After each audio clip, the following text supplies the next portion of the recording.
هېڅ وس پې نه کېږي. ډېره غریبي مې ده. 4 لوریانې مې دي. او خاوند مړ دی، هغه چې کوم دی نو په هغه دنده کې ګیر شوی دی.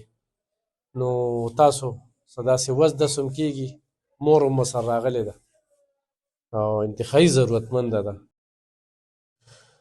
ګرانو کتونکو، ایلب خان شیرپا ویلفیر فاونډیشن ته دغه بېوسه زنانه راځي.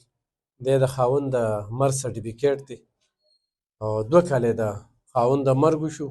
4 بچي دي، ټول خوراک له خولې دي. بچي ورسره راغلي دي، هر وخت راته ژاړي چې یاره څه به راله وانخلې. خلکو شاپینګ وکړو، د دې د خولې نه به یې واورو چې څه درته وایي، څه درته وایي.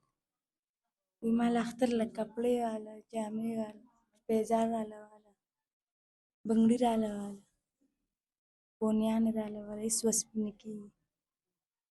ډېره غریبي مې ده. 4 لوریانې مې دي. 4 واړه لوریانې دي.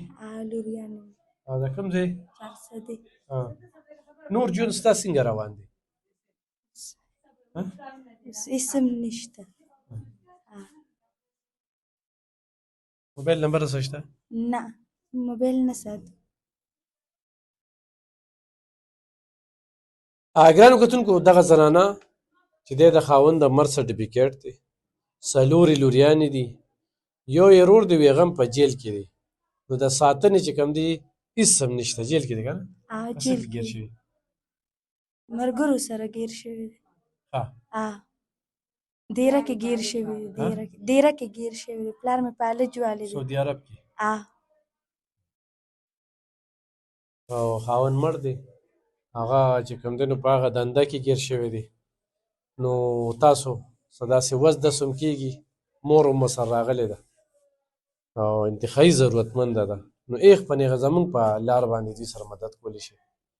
الله به درله ډېر اجر درکړي. ضرورتمنده ده چې د بچیانو لی اختر له شاپینګ وکړو. تا ځان له کپړې پیزار څه اخیستی؟ نه نه، ما څه هم نه دي کړي.